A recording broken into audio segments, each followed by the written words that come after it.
Hello students, welcome to my channel study with hello Suman. तो आज के इस वीडियो में हम लोग कवर करने वाले हैं कक्षा 10 गणित प्रश्नावली 4.3 का चैप्टर सॉल्यूशन करेंगे। क्वेश्चन नंबर 4 से हम लोग आज स्टार्ट करेंगे।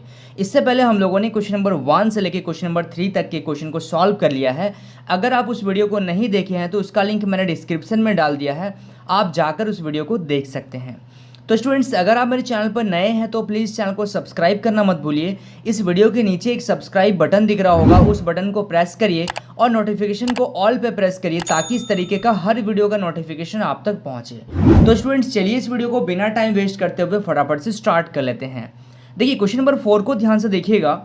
3 वर्ष पूर्व रहमान की आयु, ठीक है, वर्ष में, यानी कि जो एज होता है वो हम लोग का किस में होता है, साल में होता है। तो 3 वर्ष पूर्व रहमान की आयु का व्युत्क्रम और अब से 5 वर्ष पश्चात आयु के व्युत्क्रम का योग जो है, दोनों का जो योग है, यानी कि 3 वर्ष पूर्व और 5 वर्ष पश्चात, इन दोनों का जो व्युत्क्रम है ना, व्युत्क्रम का जो योग है वो 1/3 है। तो उसकी वर्तमान आयु ज्ञात कीजिए। बहुत ही बढ़िया क्वेश्चन है, ध्यान से देखिएगा। बहुत सिंपल तरीके से मैं आपको बताने वाला हूँ, ठीक है।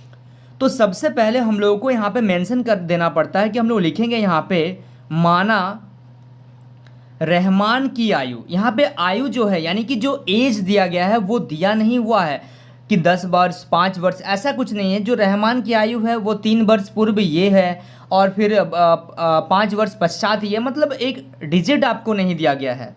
तो माना रहमान की वर्तमान आयु, सबसे पहले हम लोग वर्तमान आयु को देख लेते हैं, ठीक है। वर्तमान आयु क्या होगा उसका, अगर उसका वर्तमान आयु कितना है, x वर्ष है, ठीक है। हम लोग इसको क्या कर रहे हैं, मान रहे हैं। तो माना रहमान की वर्तमान आयु कितना है, x वर्ष है। तो प्रश्न के अनुसार, ठीक है, तो प्रश्न के अनुसार, ठीक है, प्रश्न के अनुसार यानी कि क्वेश्चन के अकॉर्डिंग से, ठीक है, क्वेश्चन के अकॉर्डिंग से। तो यहाँ पे लिखिएगा प्रश्न के अनुसार, यानी कि क्वेश्चन के अकॉर्डिंग। क्वेश्चन के अकॉर्डिंग क्या बोला गया है, 3 वर्ष पूर्व रहमान की आयु। तो 3 वर्ष पूर्व, पूर्व का मतलब यहाँ पे लिखिएगा, यहाँ पे लिख दीजिएगा सबसे पहले 3 वर्ष पूर्व रहमान की आयु, ठीक है। तो पूर्व का मतलब होता है पहले, यानी कि x-3। अभी अगर रहमान का एज 10 साल है मान लीजिए, तो 3 वर्ष पहले कितना होगा, 7 साल। तो रहमान का जो वर्तमान आयु है हम लोग क्या माने हैं, x माने हैं। तो 3 वर्ष पूर्व जो होगा उसका आयु कितना होगा, x-3 वर्ष होगा, ठीक है। बात को समझ रहे हैं आप लोग ना, तो ध्यान से समझते हुए चलिएगा, ठीक है। अब आगे देखिए क्या बोला जा रहा है। अब इसी आयु का, अब इस आयु का व्युत्क्रम, व्युत्क्रम का मतलब होता है, आपने 8 क्लास 7 क्लास में पढ़ा होगा कि 5 का व्युत्क्रम करिए, यानी कि 1/5, इसका उल्टा कर देना है। तो यहाँ पे लिखेंगे हम लोग आयु का व्युत्क्रम, आयु का व्युत्क्रम बराबर कितना हो जाएगा, 1/x-3, क्योंकि नीचे कुछ नहीं है तो क्या है, आप यहाँ पे नीचे 1 लिख सकते हैं ना। तो जैसे x-3 दिया गया है, ध्यान से समझिए, एकदम डिटेल, थोड़ा सा टाइम दीजिए लेकिन आप एकदम परफेक्ट समझिए चीज़ों को। तो जैसे x-3 दिया गया है तो नीचे कुछ नहीं तो 1 है। जब आप इसको पलटी करेंगे, यानी कि जब इसका व्युत्क्रम करेंगे तो ये ऊपर चल जाएगा और ये नीचे आ जाएगा। तो आयु का व्युत्क्रम हम लोग कर दिए 1/x-3 वर्ष, ठीक है। ये हम लोगों को क्वेश्चन में बोला गया है व्युत्क्रम। और अब से 5 वर्ष पश्चात, पश्चात का मतलब होता है कि 5 साल पहले का, फ्यूचर का बात करें तो उसमें हम लोग 5 साल क्या करेंगे, ऐड कर देंगे। तो 5 साल, अब यहाँ पे लिखिएगा आप 5 वर्ष पश्चात, 5 वर्ष पश्चात, 5 वर्ष पश्चात आयु का व्युत्क्रम, ठीक है। आयु का व्युत्क्रम बराबर, तो 5 वर्ष पश्चात आयु का व्युत्क्रम हो जाएगा, यानी कि आप यहाँ पे मैं डायरेक्ट व्युत्क्रम कर दे रहा हूँ, यानी कि x+5, ठीक है। 5 वर्ष पश्चात हम लोग कर दिए, यानी कि जो वर्तमान आयु था उसमें हम लोग 5 जोड़ दिए और उसका व्युत्क्रम कर दिए, यानी कि उसको हम लोग नीचे लेके चल गए। अब इन दोनों का जो योग है, इन दोनों का योग जो है वो कितना बताया जा रहा है, इन दोनों का योग जो है वो 1/3 बताया जा रहा है, ठीक है। तो यहाँ पे मैं लिख रहा हूँ, ध्यान से देखिएगा। तो यहाँ पे लिखेंगे अतः 1/x-3 प्लस 1/x+5 बराबर कितना हो जाएगा, 1/3। अब यहाँ से क्या करेंगे, इन दोनों का क्या करेंगे, एलसीएम ले लेंगे। तो दोनों का एलसीएम लीजिएगा तो x-3 x+5 आ जाएगा। x-3 इससे मैच कर रहा है, तो हम लोग का बच क्या गया, x+5, और इसको 1 से गुना करेंगे तो क्या आ जाएगा, x+5 प्लस यहाँ पे प्लस का साइन है। अब देखिए इससे ये मैच कर रहा तो बच क्या रहा ये, तो इसको 1 से जब मल्टीप्लाई कर देंगे तो क्या आ जाएगा x माइनस 3 बराबर 1/3। तो अब देखिएगा यहाँ से ध्यान से देखिएगा कि x और x मिलके कितना हो गया 2x, 5 में से 3 घटा दिए तो कितना आ गया 2 बटा नीचे आपका क्या है, इसको आप क्या कर दीजिए मल्टीप्लाई कर दीजिए। तो x को सबसे पहले इन दोनों से मल्टीप्लाई कर दीजिए।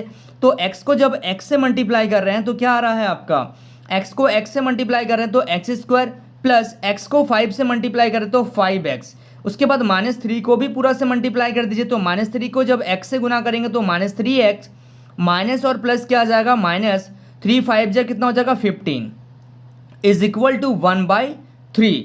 ठीक है, यहाँ तक समझ में आ रहा है आप लोगों को। अब हम लोग क्या करेंगे, इसमें क्रॉस मल्टीप्लाई कर देंगे, इसको इससे मल्टीप्लाई कर देंगे, इसको इससे मल्टीप्लाई कर देंगे। ठीक है, अब ध्यान से देखिएगा यहाँ पे देखिएगा 2x + 2 अपॉन यहाँ पे देखिएगा x²।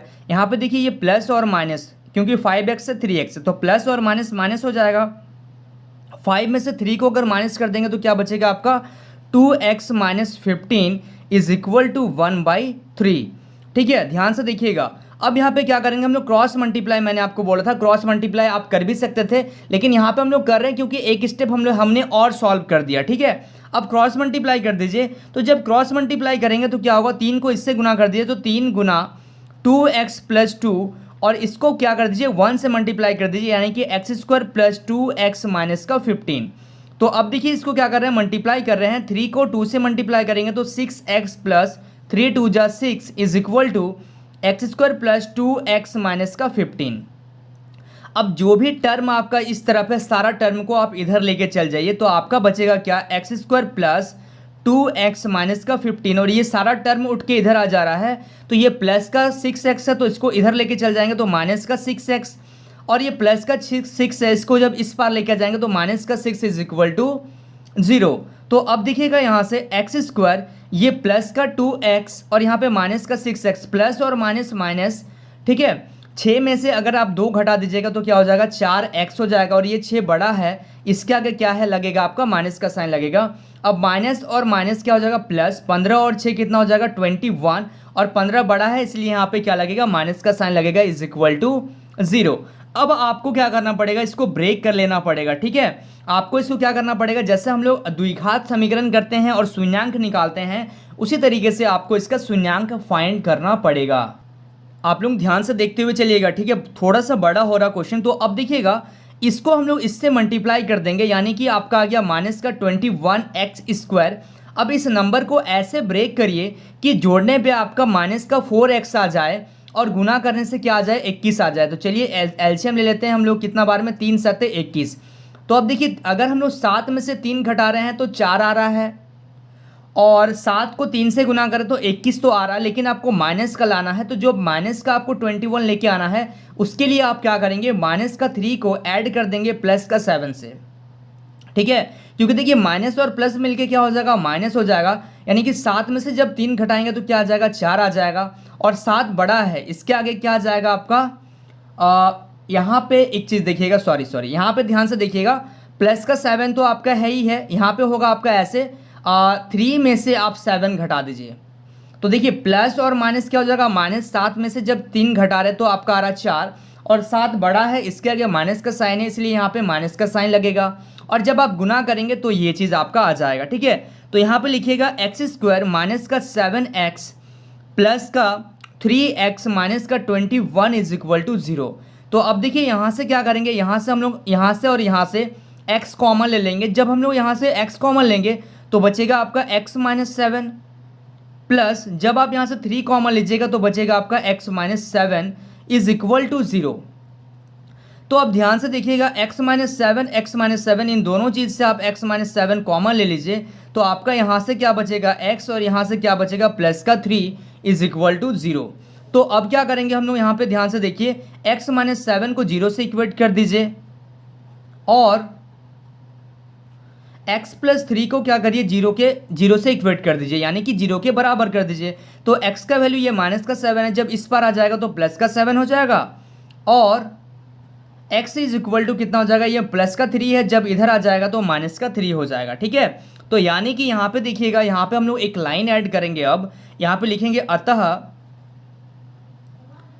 वर्तमान आयु जो होगा वो धनात्मक संख्या होगा। ठीक है, क्योंकि जो आपका एज होता है उसको तो हम लोग नेगेटिव तो नहीं ले सकते हैं, पॉजिटिव नंबर ही लेंगे। तो जो धनात्मक संख्या होगा वो क्या होगा, 7 होगा। ठीक है, लेकिन होगा, है ना। तो अतः यहाँ पे एक चीज़ लिखिएगा, अतः रहमान का आयु जो होगा वो क्या होगा, 7 वर्ष होगा। ठीक है, क्योंकि x का वैल्यू कितना माने थे हम लोग, x माने थे आयु को, तो x का वैल्यू कितना है, 7 है। ठीक है, तो यहाँ पे लिखिएगा अतः, यहाँ पे ध्यान से लिखिएगा, अतः रहमान की आयु, वर्तमान आयु, ठीक है, रहमान की वर्तमान आयु, ठीक है, कितना वर्ष हो गया, 7 वर्ष, 7 वर्ष है। ठीक है, 7 वर्ष है। बात समझ में आ रहा आप लोगों को। चलिए, so students please note down this question.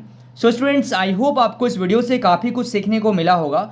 वाकई अगर आप इस वीडियो से कुछ सीखे हैं तो इस वीडियो को लाइक करिएगा, हमारे चैनल को सब्सक्राइब करिएगा और इस वीडियो के एंड में कमेंट करना मत भूलिए। तो स्टूडेंट्स मिलते हैं नेक्स्ट वीडियो में, तब तक के लिए बाय।